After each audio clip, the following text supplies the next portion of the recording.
In Iceland, they had to shut down the Blue Lagoon. Oh, yeah, because of volcano, right? Because of volcano. They're having so much volcanic activity. What a bummer. The Blue Lagoon is the thing every tourist wants to go get in the Blue Lagoon. Well, yeah, once the water gets over 100 degrees centigrade, they think it's a pretty good idea to shut the fucking thing down. Yeah. I've been to the Blue Lagoon. It's great. I'll go to Iceland whenever you want. I love that place. It's fantastic. Let's go next year. Let's go now. Let's do a show from there. Or skip the show. Let's just go climb in the Blue Lagoon. I want to write it off. Let's go ahead and record something. Quiet, please. Let's go ahead and record this shit show from Iceland. 2.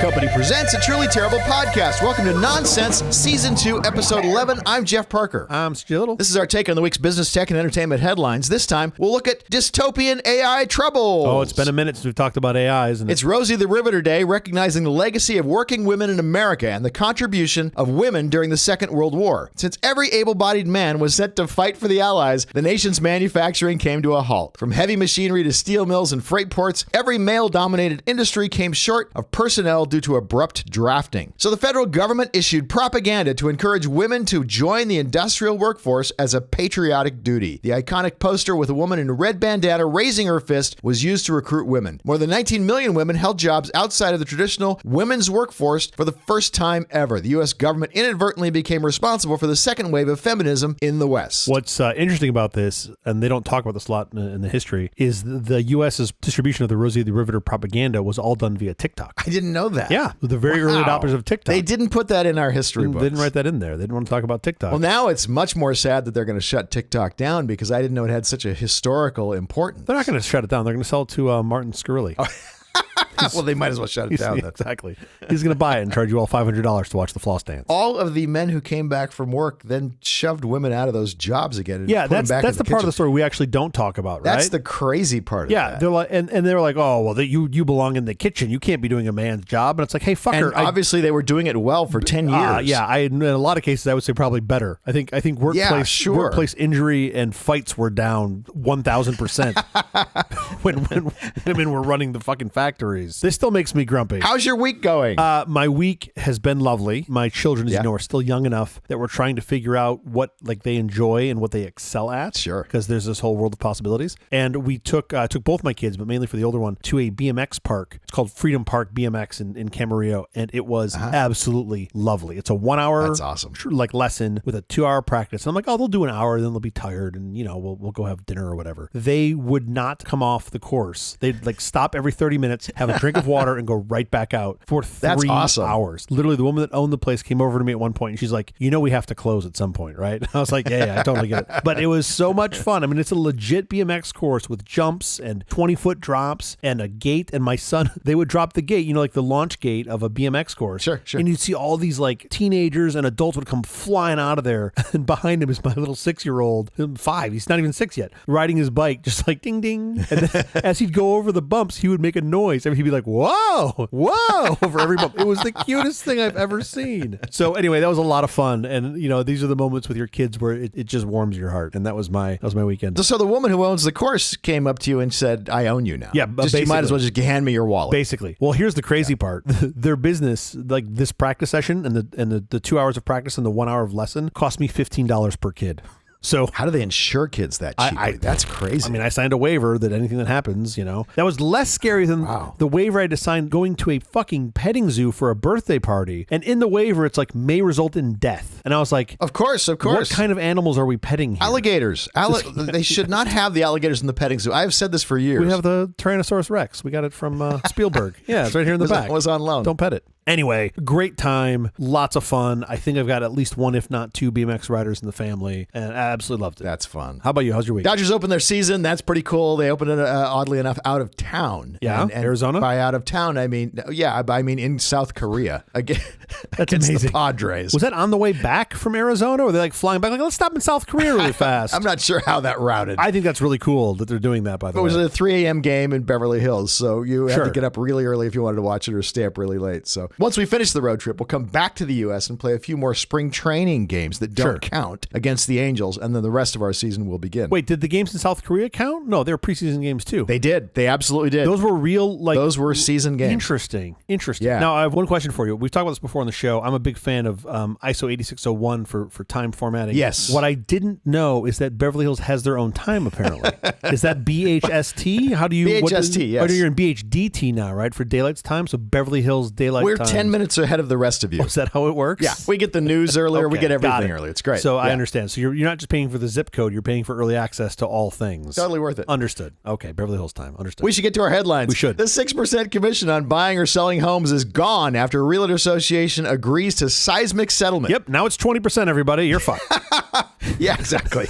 Can they go above 6% now? Is that true? If you make your own deal with you can be as shitty of a negotiator as you want. I mean, is that true? I thought you said 6. No, I said 6D. Exactly. 6D%. I hadn't thought about that. Okay, well, let's finish explaining what this story is. The 6% commission has been standard in home purchase transactions for forever. Yep. And not in California. Mostly in California, we negotiate down to a tight little 5%. We're a little more frugal here. But the buyer's agent will now have to negotiate directly with the buyer on what that commission to the buyer's agent will be. Yeah. This is a huge change for buyer agent. Real estate expert and a friend of nonsense, Ron Niv, agrees. There's still going to be an opportunity, but I think the buyer's agent market is going to collapse. And now it's not incumbent upon the seller to pay the buyer's agent. Now you just pay the seller's agent. So you're saving literally half the cost. I agree with Ron on this. It seems like the buy side before pretty much got a cakewalk because it was guaranteed. It was literally written into the sell side agreement. Yeah. So all the buyer agent had to do was just basically write the offer, and then they were in line. If they had a buyer in hand, they could only show those guys, if they wanted, the highest commission properties. Not if they wanted. I believe it was common practice because on the MLS Probably you could see the buy side commission, and if it was 2% and not the regular 3%, they would just say, I'm not going to show this because why would I? I'm going to make less money. Yeah. The reason you would is because you're representing your client's best interest and not yours. But apparently that part, we've glossed over. That's not important anymore. That's never happened before. So this is interesting. I mean, you are now, as a buyer, you not only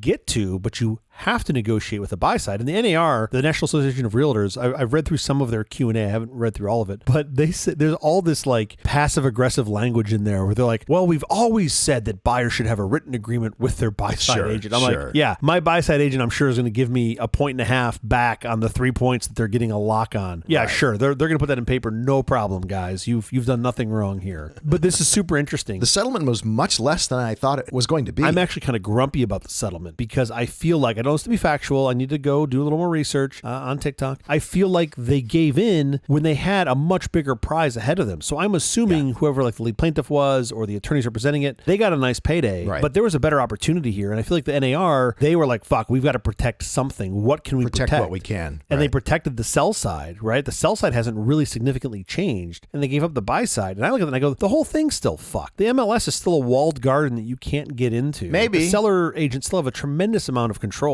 I mean, I think we can change this. You could probably go in competition with the MLS. Well, that's what I'm starting to wonder now. Yeah. Now that, especially if we've got a precedent of hey, you guys can't corner the market like this. Right. How this monopoly has been allowed to go for so long, I can only assume is a function of lobbying. I don't. How has this not been talked about previously? But I'm happy we're here. I agree with Ron. I think the buy side agents are going to need to really rethink their business, and you're probably going to see a shedding of agents in the industry. I would think a pretty significant amount, like 20-30%. One of the things we talked about in the conversation with Ron, that you could have a boutique buy side agency. It's going to be like a concierge service. Somebody who's very specific in terms of being a buyer's agent. Yeah. You specialize in a very specific area and put them in that way. But yeah, some people may be intimidated by the paperwork. Some people don't understand an inspection or understand what's happening in the inspection, because even when people from out of town come to buy houses, they contact a local agent. I think there will be some business for relocation agents. Yeah. They can direct me to the best school district. They can direct me to, the place that's most advantageous for me for my new work environment and all that. So I think a relocation agent still has some value. There's plenty of room for buy-side agents still, just not the mandatory buy-side agent, right? Like right now, what if when I walked into Best Buy, I was automatically assigned a buying agent before I could buy a computer? And they're like, oh, this is Robin. She's your buying agent. I'm like, what the fuck? Like, oh, she gets 4% of whatever you buy. She's looking out for your interests. Are you really? Like, she just did like a high five with a guy selling the fucking laptops. Sure. All of a sudden, I'm going with a $5,000 Alienware. All I wanted was a Kindle.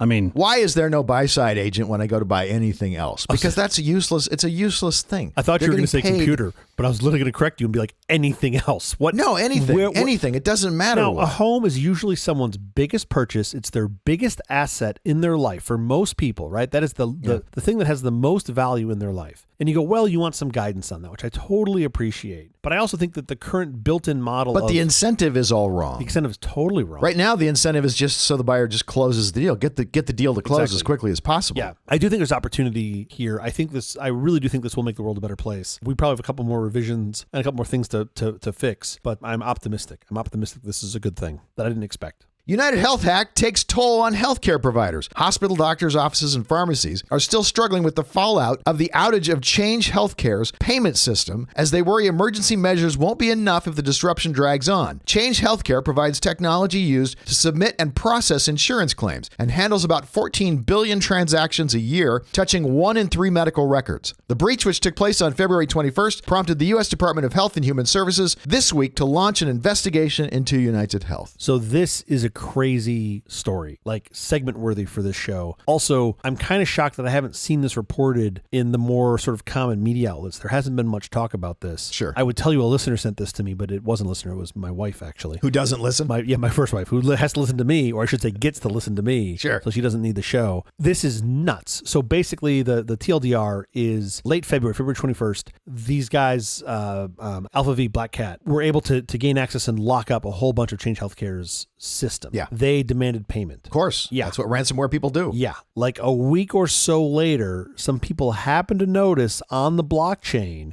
because they know which wallets Alpha V uses, they noticed 350 Bitcoins going to them. It's never hard to figure out on the blockchain whose money moved where. 22 million fucking real dollars, right? 350 fake coins, $22 million. We are pretty confident that UnitedHealthcare, who owns this Change Healthcare, they're a wholly owned sub of UnitedHealthcare, they paid the ransom. And that to me is the real part of this story. Well, I guess there's two parts that bum me out. One is people can't get their scripts and can't get appointments to see their doctors. That's pretty important. Pretty important. Terrible, if you need to see a doctor, if you need your script, you need it now. If you're getting a $30,000 infusion, you can't pay for it, and they can't bill your insurance because the system is down. It could literally be a life or death decision. So that is terrible. But then also paying these guys incentivizes them. Paying the ransomware artists, as it were. Yes, also incentivizes terrible. them. Like, you've now said this is a valuable industry. Let's keep doing it. And you've expanded the problem onto everyone else. I get where they're at. Like, if you're at a life or death situation, you need people to get their. You just want your system to work. You want your system to work. Yeah, but paying them just kicks the can into this problem further down the road for the next CIO or COO to deal with. The disruptions are causing some providers to lose upwards of $1 billion per day in revenue. So $22 million was nothing. Oh yeah, absolutely. I mean, that's also the crazy thing is you think about how big these guys are, and they're like $22 million ransom, no problem. Didn't even need financing for it. Yeah, it's pretty crazy. I'm curious to follow along on this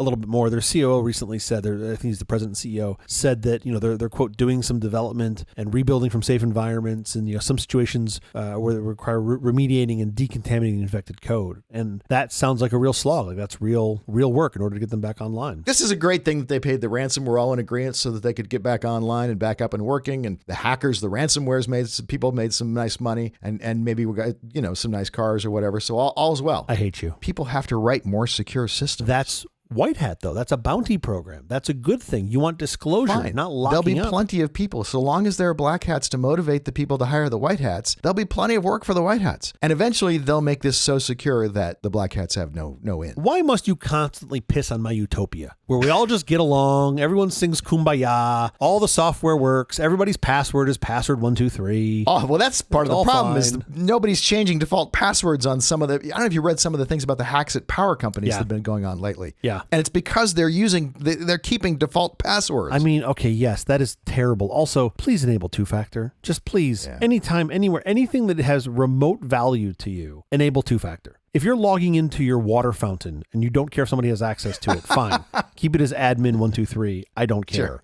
But if it's anything else, like your social media account, your banking, your Google account, please enable two-factor. It is probably the simplest thing you can do with the biggest security return. Okay, enough of the headlines. Up next, we're going to talk about trouble in AI land. This is nothing Sam Altman's $7 trillion fundraise can't fix. He's raising $7 trillion? Yes. With a T. With a fucking T in The it. U.S. GDP is like $27 trillion. Well, here's why. This gets blown out of proportion because they're talking about him using the $7 trillion to like make chips or do some other shit. All he wants to do is buy his staff lunch at Erewhon. That's all. So he just needs half of it for lunch. Yeah. You ever been to fucking Erewhon? You want a smoothie? That's $1 billion.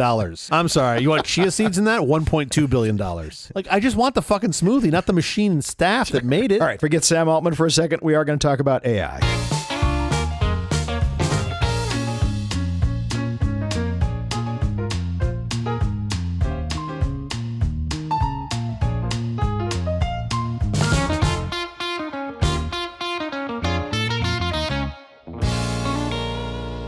Before we start, I want to address this comment we got about last week's show. Yeah. Jeff is a total commie and a Philistine. The Concorde is beautiful, and he was going to town on how bad air travel is for the environment. Does he walk his kid to school? No. I heard him say he drives. Why does he hate the planet? At least he never flies anywhere. So I think I know where this came from. As always, I want to thank my mom for writing in. By the way, I think that she writes into me to deliver the news to you. It was actually our friend Patrick O'Neill. Friend is a strong word. Okay. Listener. Let's go with listener. I hate that there are coal-burning electrical plants that send power to my house, but I need the lights to go on when I flip the switch. Sure. So just because we're imperfect now doesn't mean we should settle for it. We should always aspire to do better. Oh, no. Pat is perfect. He has never made a mistake in his life. Jerry Brown ran for election on this whole thing about how there was too much money in politics, and so he would only accept $100 donations from people for his campaign. Yeah. And it made no sense because you have to run against people who can accept huge donations. Totally. You can fight that fight once you're elected. You cannot fight a sword with a toothpick. I just call that peeing in the bathroom.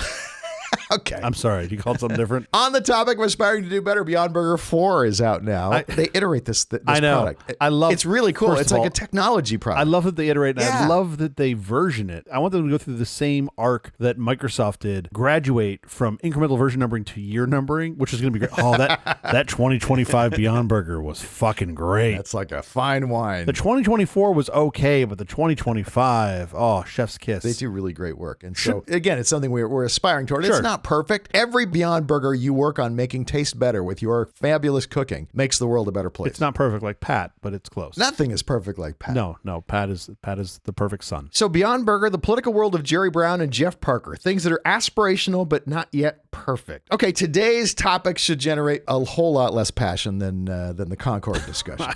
I highly doubt that's true. AI-generated nude teens. Oh yeah, okay, good. No passion. Actually, Good. I want to discuss several things going on right now in the AI world, like AI thievery as well, but we need the ratings, so we're going to start with the AI nude teens. Oh, and this is the episode that got us canceled. Great. If anyone Can't was wait. going to get us canceled, this is going to be the one. Streaming live on Silk Road comes this Exactly. episode. Perfect. Okay. Same rules apply as week before last. I have a handful of news stories we'll talk about, and then we'll open up to broader, more general discussion. Great. 5 Beverly Hills middle school students have been expelled following AI-generated nude photo scandal. Okay. 13 days ago, Beverly Hills High School expelled 5 boys, this is a middle school, for making AI-generated nude photos of classmates. Okay. Apparently like 16 classmates, something like that. They didn't just make them though, right? They distributed them as well. I'm sure they passed them around or showed them around. Yes. Did they make commercial profit off them? That's going to be the question. But no, I'm sure they didn't. They're kids. Did they monetize it? Look, you're not good entrepreneurs. You should be monetizing this shit. I know it's illegal. Beverly Hills High School, come on. Of all the places you need to learn They to were expelled, monetize this stuff. I presume permanently, right? Expulsion is That's what usually expel permanently. means. Yes, you are gone forever. Yeah. Here's the thing, and I had a long discussion with a friend of mine about this, Yeah. and she felt strongly that taking someone's girl's face, and she's not of age, Sure. and putting her onto an AI-generated nude body constitutes child pornography. When you distribute it. Even before you distribute it, just the act of creating it, you're now in possession of a piece of child pornography. Oh, this is a slippery slope, right? Slide away. Here we go. I mean, I take pictures of my kids peeing on trees all the time because I think it's hysterical. So is my phone full of kid porn? I mean, I try not to get the penis in it. No, But like, sure. I got a lot of kid butts. A lot of kid butts. I might have a few of those. Okay, so For the record, not of your kids. No. My pictures that I have. yes, It's my own thanks. kids. Thanks for butt. clarifying that. If you put an underage female's head on a AI-generated body, does that constitute child pornography? Can I just step back and say, let's go back a few years? Sure. If you take an underage female's head, you Sure. paste it on a piece of paper, and you draw on that a naked body, Sure. is that child pornography? I feel like this is when the Supreme Court said I can't define it, but I know it when I see it. obscenity, specifically obscenity. It wasn't really pornography. It was obscenity. Even more broad. Yeah, okay. I guess, yeah. In theory, more broad, yeah. I do feel like this is I know when I see it. Go back even farther. If you took a centerfold out of Playboy and cut someone's picture out with paper and glued it on. You're gluing their head onto the body of a Playboy Playmate. So, like, is that child pornography? I think probably not. Right. Right? The model was of age when they took the photo. You're just putting the head on. So then you go, like your example of if you draw it, well, okay, what are we trying to figure out if your drawing is under or over 18 years old? I don't know. This sounds pretty fucking hard to know that the image that I've drawn, especially if you've seen my drawing skills. So it's going to be hard to know. It's going to be hard to know that's a naked body. What is this stick right here? Now I understand.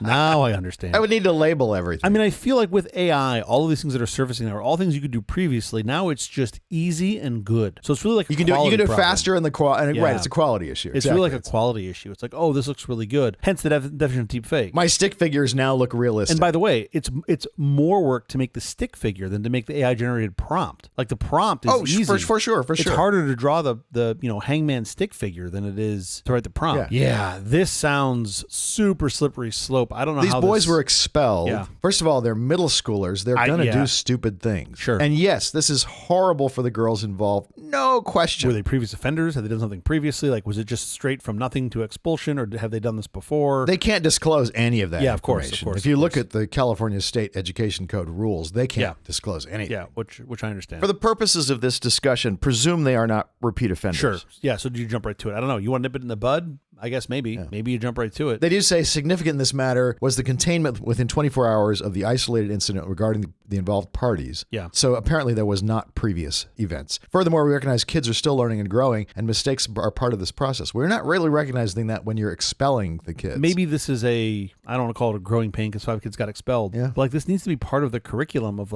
teaching kids about tech and how to use it and not to use it. Well, and also how to be a decent human being, how to be a thoughtful human being. At the end of the day, feelings. it should be you should have enough decency. I hope I can raise my kids with enough decency to go, yeah, I know I can do this, but should I? Right. I probably should. I'm going to make her feel sad if I do this. Don't do this. Totally. Yeah, sure. Yeah. In December of last year, 2 male students at Pinecrest Cove Academy were suspended after generating nude images of several classmates using an app unnamed by the local police. I feel like we're probably aligned with this, that there should be some punishment. Like this should not be a thing. I just think about how you want terrible, to make it clear. Don't make your classmates feel I just think about how terrible it is, for the other kids and how bad that can be for them and how that could be lifelong traumas they just can't get out from under. So that to me that part is certainly terrible. This seems like the kind of thing that every middle school child who has not been taught by his parents explicitly don't do this is going to do. Yeah. In Issaquah, Washington, a 14-year-old male student was investigated by police for generating nude photos of several female classmates using images he had taken at school events, later sharing them by a Snapchat, according to a police report. It seems reasonable to presume that if any of these schools had some technology literacy program, which most of them do, where they specifically say don't do this, and then a kid does it, like you got your warning. Your warning was in the class when they told you not to do this. Take it away from the classroom just a little bit. Now, it's an underage person's face. Is that child pornography? It's not even a photograph of a body. Yeah, I know. It's just generated. Yeah. But to me, it's like if you look at it and you believe this is a kid, then you go, well, it's probably child pornography. Then it is child pornography? I think so. I know. Was that the intent of the viewer? I don't know. That seems super tough. Francesca Manny came home from school in the suburbs of New Jersey with devastating news for her mother. She'd been called in the vice principal's office and notified she and a group of girls had been victims of targeted abuse by fellow students. Fake nude images of her and others began circulating around the school. She's gone to Congress. She is fighting this quite publicly and vigorously. Congressman Joe Morrell has authored legislation to make AI-generated deepfakes illegal. This is essentially a deepfake. If I were to zoom back a little bit and look at this and I go, well, the real problem here isn't AI or technology or frankly even the sharing of nude photos. It is, and I said this accidentally, not the word that I meant, we were talking, but I think this is the real issue. There's this inherent shame, I assume, from our Quaker roots here, where like if you're naked, that's not okay. Just make that okay. They turned off Gemini's ability to generate images. Now, okay, this gets more... That's kind of an interesting story. This gets more interesting to me. What is your responsibility as the creator of the AI or manager of the service of what you should and shouldn't let people generate? Allow people to generate, sure. Because my general attitude, and I'm sure I'm wrong about this, I'm going to flip-flop at some point, my general attitude is like, it should all be up for grabs. Don't blame the technology. Let people generate anything? Yeah, because you put something terrible in it, right? Like, I don't want Word, Microsoft Word, which I haven't used used in probably 5 years. But I want Microsoft Word 15. to be looking at my content and go, oh, you're writing about whatever, bomb explosions. Sure. That's not okay. Right? And then Clippy I have comes to up. It's stop like, you. ding, ding, I ding, have to ding, ding. stop you here and now. I see you're writing about a terrorist attack. Would you like me to delete that? Or send the authorities your address? Would you like me to call the authorities on you? But like, isn't that sort of a reasonable analog for, I love that word, I guess. for this? Like, you're using the technology to do something that is not nice or not good. You shouldn't do that. Don't make the technology restricted. You don't want the word processor weighing in on what you should and shouldn't be writing. But then why do I have the AI weighing in on what I should or shouldn't generate? I'm hosting the AI on my servers. Now it's a different issue. I'm hosting the word processing because you're processor on my complicit servers. in generating it? Am I? I don't know the answer to that. Now Well, Google Docs, if you write something I was just about- going to say it. Let me fire a hole in that real fast. That becomes the Yeah. issue. Exactly. Like, should you be reading my Google Docs and going, oh, you're talking about something here that's not, we're not comfortable with, therefore you shouldn't write it down? Right. I don't know about that world, man. Like, I read that book years ago. It's not pretty. It's dystopian, right? It's definitely dystopian. It's dystopian for sure. So I don't know what the answer is, but my intuition tells me it should all just be out there. Don't use it to do terrible things. If you use it to do terrible things, then you worry about enactment or I don't want to say prosecution, but you deal with the results, not trying to filter it on the way in. Joe Morell's introducing the Preventing Deepfakes of Intimate Images Act. Ensures that individuals' consent to create the images does not establish consent for sharing or disclosure of the image. That, I think, is kind of an important concept. Ensure that an individual's consent to create the image does not establish consent for the sharing or disclosure of the image. I allow you to take a Don't we have naked that picture now? of me. Yeah. That does not allow you to share. We already currently have these rules in effect for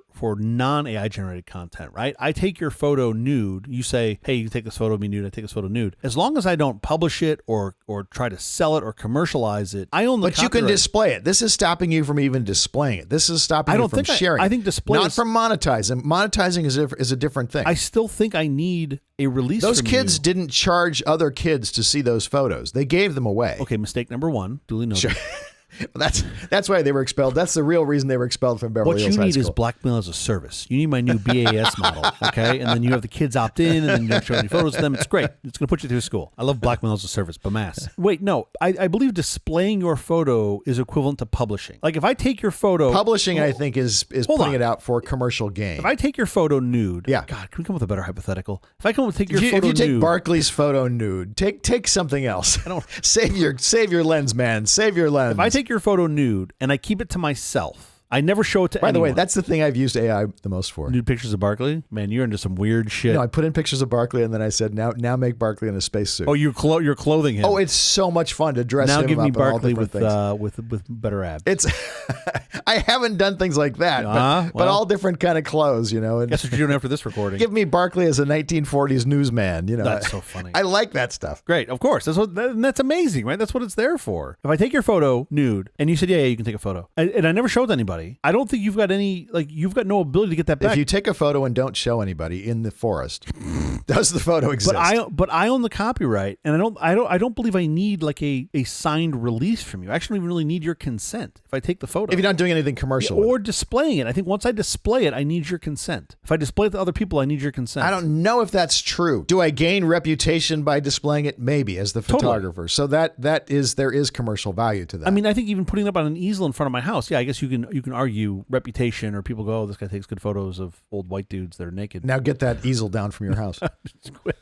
It was so weird. I put it up on, I displayed it publicly. It kept catching on fire. Very strange. Yeah. We need to get somebody who's an expert to talk about that. I'm curious to see how that may or may not lead us down a path for AI. Because with AI, of course, the challenge is the copyright. There's no copyright. There is right. no copyright because a human didn't make it, which we could debate. Well, you put in the prompt, so should the prompt owner, prompt creator hold the copyright? But if you look at the macaw, the monkey, yeah. The monkey selfie copyright dispute. The Yeah, photographer where- literally handed the camera to a monkey who took a couple Yep. of selfies that are awesome pictures. Amazing pictures. But the monkey is not capable of owning a copyright according to this human-centric world we live in. And this went all the way to like a federal district court. The photographer and PETA filed a lawsuit. PETA filed a lawsuit. The photographer and PETA reached some sort of agreement during appeal and said, look, we'll figure this out together. We've got a plan. The federal district court rejected dismissing the appeal. Yeah, because they wanted to voice in. Exactly. Yeah. They wanted to say, look, a non-human cannot hold a copyright, which means that photo immediately immediately goes and stays in the public domain. And my understanding of AI generated content now is the exact same. Anything you make does not have a copyright and goes right into the public domain, which is really fascinating. So if I use your likeness, or if I just, I guess if I use your, how does that work? If I feed it in and it's your likeness, but I'm not copy and pasting it, because I'm copy and paste it, then whoever owns that photo of you, they would have some copyright claim. Do you want to move on to another AI topic? I got a couple more here that I want to do. Fuck yeah.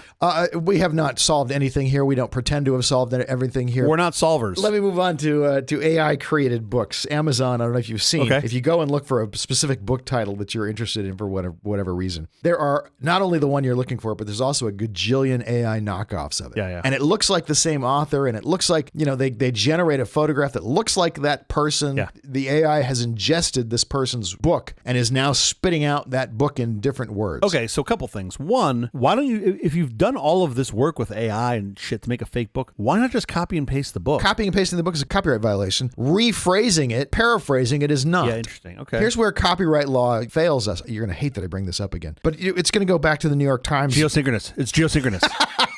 No? The New York Times is fucking geosynchronous. It stays in the same place. You're going to go back to the New York Times versus OpenAI and OpenAI ingesting all of the New York Times content. Yep. I would argue that the illegal act occurs when you ingest the content. By the way, to make it really clear, if I were the New York Times or if I were somebody who'd written a book, I would expressly, because you can put any license on your book. You don't just have to give a standard copyright. Sure. There's a thing called copyleft if you want to open it up to the world using it. RMS. I would say for the, copyright, but for the avoidance of doubt, none of this material may be ingested in any way by any AIs, here or forevermore without prior written consent of the author. Something like that. I could amend the license. Yeah, and there are some technical solutions for this already, right? Google's implemented one, I think, called Google Extend. They just did. This is a fascinating story. And basically, it basically is a little tool you use in your website, and it's stopping Google's Gemini from inhaling the New York Times. I mean, we had this with robots, right? Robots.txt was that for search engines 100 years ago. By the way, some search engines totally ignore robots.txt now. There's a big controversy about how that's really gone away. The real ones aren't supposed to. It was always kind of a gentleman's agreement that if you see this robot.txt, you won't ingest this. But so is this. What was, you're going to see where I'm going with this pretty quickly. This is our new nonsense business idea. When I bought a newspaper, when I bought the New York Times in 1964, what license was I buying? Standard copyright license. You bought the license to read it. You bought the license to line your birdcage with it. The license you didn't buy was to Xerox it and send all the copies to your friends. Interesting. What if I just read it out loud? What if we just have rooms of people reading the paper out loud and there's just a bard recording it? Depends how much of it they would read. So fascinating. You literally have a license called fair use, and we take full advantage of that fair use license when we quote The Verge or Ars Technica or we'll quote somebody's article where they brought up. I mean, this very segment is so fascinating. Based on, there's probably 12 articles we're talking about here. Sure. And so that's fair use, theoretically. This feels like the same thing we did 25 years ago with search engines. But we failed on search engines. From whose perspective? The searcher or the content holder? It was great for the people who owned the search companies. Of course. It's also great. It was terrible for the companies who owned the newspapers or the content generation. Man, was it though? I don't know. Like, you had to adapt your model. Take a look around you how many newspapers went broke. And you know why? Because you can look up, without having to go to that website of that newspaper, you can go and you can get enough of the blurb that you get the gist of what you want to see and move on. AI does that one step worse. It'll give you the full content of the article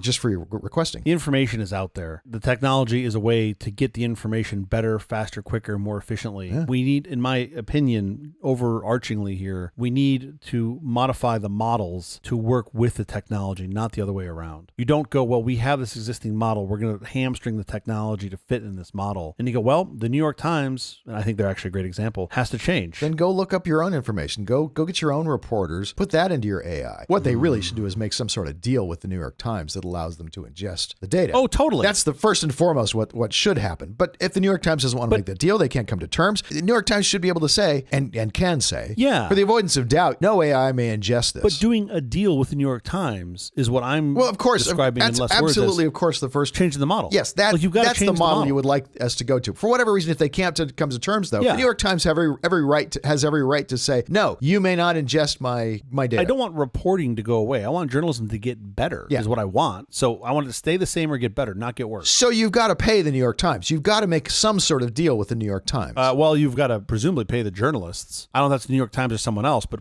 in this current state, yes, I would think. But if you want the New York Times data where they paid for the journalists, if you want the New York Times to continue, yeah, they need to have a revenue source in this. You've got to pay them. Yes, not just a revenue source. It's got to be something they agree to. It's got to be a deal that you make with them. Well, that's where I start to diverge, I think, with your view. Let's go back to record labels of 20 years ago, right? Yes. How much did they push back on digital distribution at large? They didn't jump into that and go, here's a deal that we're comfortable with. It took massive force to beat them over the head and say either you do this or you're dead. Like they fought tooth and nail against digital distribution back in the day. They didn't want that. They wanted to keep selling CDs. They fought iMesh. They fought, can't think of the name of Sean Parker's thing. What was that called? Napster. And they tried, right? They tried going to labels and saying, hey, let's do this together. Let's find something that works. I don't remember that. They were completely unreasonable. Napster did try to build a above board product. Much later. At first, they were just freely distributing. It was just the Wild West. But from my experience, or at least my mildly educated historical understanding of technology, that's what has to happen. You have to disrupt and break a bunch of shit. Well, you shouldn't be breaking the law, and if you are, the law should come after you. Okay, you say that, but then on the other hand, you are just fine letting Epic break the law, the contract they had with Apple, to then create change, which is what Epic did, right? If Epic didn't violate their agreement with the App Store. No, I'm saying Apple has every right to go after Epic in every way they want to. Epic violated their contract in order to get there. Yeah, right? And Apple has the right to go after them for that and lost the suit. Yeah, sure. My point is that Epic broke the backtrack a little bit here, and sure. You're going to think this is weird coming from me, but I think, oh boy, I think things. You love Apple. I think things like being able to break the law in certain ways. I live right next to West Hollywood. Think of all of the gays who are breaking sodomy laws across the country. They were right to break those laws. They were right to cause that change. Well, I'm going to be honest here. I had child pornography in my bingo card. I didn't have sodomy. So it's the nonsense bingo card. All right, what's next? Clubbing baby seals. Come on, that's my center square. Clubbing baby seals. Yes, I mean, these are unjust laws is our view. Yes. We've evolved as people, as a civilization. You go, well, this is unjust. Let's get this off the books. Right. And I go, that's okay. not the same as breaking a copyright law. That's not the same as stealing the Four Tops song that you happen to like and you want to. If you didn't pass it around have a freely. Napster, or if you didn't have a Pandora, or you didn't have a Spotify, I'm pretty confident we'd still be going to the fucking store and buying CDs. That doesn't make what they did right. Or the model, of course, but it seems like it's a necessary step. I'm saying using this analog with Epic. I'm actually going to disagree with that. I think you would, because the immediacy of downloads is so wonderful. The fact that I don't have to go to the record store, that I can shop online and pick up all the albums and songs that I want in a matter of minutes is wonderful. I mean, the immediacy of being able to weld a car chassis with a robot is so much better than folks doing it by hand that have been doing it for years. And they go, well, I want to keep my job. Sure. And you go, well, dude, the world moved on. Yeah. You've got to, and this has been my thing, and I'm not smart enough or experienced enough yet to know that this is the right answer. But I feel like the best thing I can teach my kids right now is to be adaptable. Oh, for sure. And go from learn the new thing. I just don't know. I really dislike the the idiom that you got to, for making an omelet you got to break some eggs. I don't think that's not the one here I want to use. But the technology has always led and disrupted a bunch of people that are entrenched. That's always seems to have been the case. Whether it's that's true. That's absolutely true. They call it disruptive for a reason. Yeah, and should you be able to violate copyrights to do it? Should I be able to break into a jewelry store and take the jewelry from behind the counter just because I think that my model is better? I mean, I'm literally stealing value from someone. Okay, I think that's slightly. I'm going to regret this. Okay, I don't think you get to digital distribution, which we have now, and we enjoy, and content owners enjoy. I think you'd have gotten there anyway just because of the convenience factor. I think it would have been a much worse experience for the consumer. Would have been a harder road. And a worse experience for the consumer. And at the end of the day... Of course it was a great experience for the consumer. They were getting intellectual property for free. No, I'm setting that aside. I'm saying that's terrible. I'm saying we got there faster because people... quote, broke the rules and pushed people. You had to push folks to say, look, we're not doing this the way you've been doing it for 50 years. We're doing this new way. This new way involves us stealing. And if you don't want us to steal, then you better set up a system, which is what Apple did, where we can pay $1 a song. And we better come up with some commercial agreement here. We're forcing you to, because your option is we're going to steal from you. Do you feel that's not there's great. A reasonable argument to be made that iTunes was built on the back of Napster? 100%. iTunes exists because they were able to make a deal with the record labels when Napster was going to bankrupt. Napster? Yeah. Oh, sorry. Bankrupt the labels? Yes. Sure. All of that sharing, all of that peer sharing was going to destroy the music business. Isn't that disruptive force? So you're doing this much better than me. And Apple's $1 a song was at least $1 a song. Something. Yeah. So if you didn't have Napster, if you didn't have LimeWire and that whole sharing phenomenon that happened over a couple of years, was a juggernaut for a couple of years, would iTunes exist? Well, it still could exist. I bet taking a hell of a lot longer. They would have started at much higher prices, and eventually they'd have come down to probably what they've got. Which is not great for the consumer. So whose interest is more important here, the consumers or the copyright holders? Well, the copyright holders literally hold the copyright. And if you take away rule of law, you've got nothing. I understand. It doesn't really matter whose interests we're interested in. It's their right. That copyright has no value if the consumers don't buy it. But it's still their right. If I have a copyright and I don't want to share this material, if I have the latest Insane Clown Posse album that I've bid so much money for. Oh,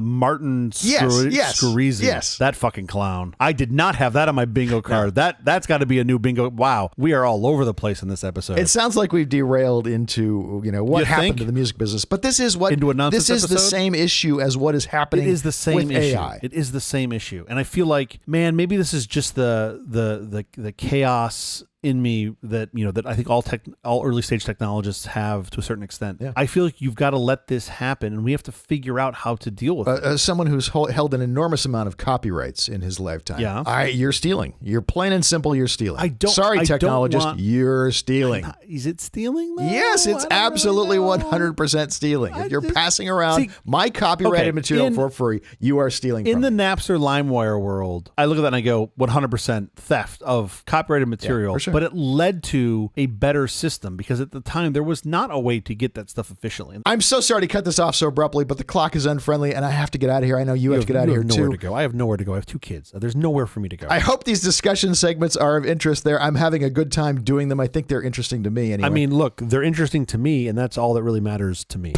Perfect. Before we close, have you seen or read anything good this last week? Yes, for sure. So as you know, I'm from Michigan and a big hockey fan, and I went to watch the Red Wings. You're not a big hockey fan. Who are you kidding? You're a fair weather fan. I have been the past couple of years. That's true. But I'll I will always cheer for the Red Wings from Detroit, where I grew up. And if the Kings are my distant number 2 team, great, they're winning. We went to watch the Arizona Coyotes game in Phoenix against the Red Wings. This is notable because the Coyotes don't have a NHL caliber home currently. Oh, the stadium. They don't have an arena. Yeah, their arena. Yeah. So they got into it's a long battle with the city of Glendale. ASU's arena, right? Yeah. So they signed a 3-year deal to play at ASU's Mullet Arena, which first of all, the name fucking hysterical. Oh, awesome. But more importantly, it's a very beautiful rink. Oh, it's is it? One of the best, if not the best college arena I've ever been to. It's 4,600 seats, which is fabulous. So you can see an NHL game like you're going to a local, Midwest, junior A game. I love that. It's kind of fantastic. And I read a little bit about. I'll put a link in the show notes. But I read a little bit about some of the players. Some of the players are like, "Dude, this is awesome," and then some of the players are like, "This is terrible." Feels like amateur hour for them. Yeah, because they want to play in front of a bigger crowd. And I'm like, yeah, sure. I get it, man. There's 32 teams in the league. Those games are still televised, though, right? Yes. Their crowds are still bigger. Totally. Yeah. So I don't know. I think it's pretty cool, and I would love. The NHL has done a lot of really interesting things in the past 20 years to help expand the sport. Like they do the outdoor series, the Winter Classic series, which I think is great. Sure. They should do a indoor 4,000 seat arena tour every now and again. But do those tickets end up being $10,000 a piece? I mean, does the ticket price really go up for all the people who want tickets? I mean, I don't know because I was able to get all 5 tickets for just one kidney, so it was pretty easy. Excellent. Yeah. Excellent. It was a simple barter deal. Sure. I mean, look, they should be more. Sure, it's supply demand. Why not have some games that are more expensive? Yeah. I think this was an awesome experience. I'm really glad I got to do it, and just seeing a pro NHL game in a venue that small was fantastic. I have been to Camelback, Arizona, which is the Dodgers training facility where they play their preseason games. A lot of preseason games there. Same thing, right? It seats 13,000 people, and it's really cool to see a baseball game. That's still a lot of fucking people. By the way, part of it is there's just this grassy area where you can go and sit, which is really cool. I've missed it. That's gone from. Yeah. But it's really cool to see a baseball game with that small of a stadium. And Dodger Stadium's 50,000, 60,000 people normally. 55,000. Yeah. So you're at a fifth of that, give or take, fourth of that, give or take. That's incredible. incredible. That's super cool. I wanted to do some this year. I didn't. By the way, the new Wrigley Field, it's not new, it's whatever it is, 12 years old. If you are on the baseline, you are right next to you could almost high five the players as they run by. Oh, really? Yeah, they've got those seats so close. It's really cool. It's unbelievably great stadium. They did such a good job. Aren't you catching a whole bunch of foul balls like in your face sitting that close? Well, you have net now. Oh. There's nobody who doesn't have net anymore. All the way down the sidelines? Yeah. Oh, I didn't know that. On those seats, you don't have any choice because those people couldn't react fast enough to catch those balls. No, there's no way. Yeah. Interesting. All right, how about you? What did you see or do in this past week? Anatomy of a Fall. Sandra Huller stars with Swan Arland and Milo Machado Grainer. Locations are gorgeous. Absolutely gorgeous. Have you seen the trailer for this movie? No, not at all. I'll put the link in the show notes. Oscar winner for Best Original Screenplay, although honestly, I think that should have gone to Barbie. Sure. Barbie was not even considered an original screenplay because it's based on the doll. What? How does that make sense? That makes no sense. The Academy is drunk. Because you've got pre-existing storylines from Barbie. But you have pre-existing story in Maestro. You have pre-existing storylines. Sure. There's a guy whose life this was based on. That's way more detail than what existed with Barbie. Interesting. Anatomy of a Fall is a really good movie. It's got a real life ending that will leave some people, I think, unsatisfied, but I quite enjoyed it. Okay. Also, I want to recommend a video about Apple's decade in the car business that I just came across called The Apple Car. It's not anything new. It's nothing you haven't heard if you kept up on the story, but it's all put together in a very nice timeline. Sure. It's pretty cool. But I think what you're going to like in this video, I think what you're going to find interesting in this video, things I didn't know, they had discussed Apple making cars when Steve Jobs was alive. Oh, wow. That goes back quite a way. Yeah, that's a minute. And Steve Jobs poo-pooed the idea and thought we got too much on our plate. Now we can't possibly. Turns out he was right. All right, that is the episode. Thank you for joining us for All This Nonsense, a truly terrible podcast from The Awful Company. Visit us on the web at nonsense.productions. I'm Sigil. I'm Jeff Parker. If you like this program, please follow, download, subscribe, and like at Apple Podcasts, Amazon Music, AntennaPod, iHeartRadio, Spotify, my favorite Overcast, or wherever you may get your podcast from. Stop by podcastindex.org. They have a list of all sorts of apps that use their amazing index. Special thanks to our floor director, Richard Parker. Oh, Richard, you're back again. I love when you do these. We'll be every Thursday morning for more nonsense. Please join us.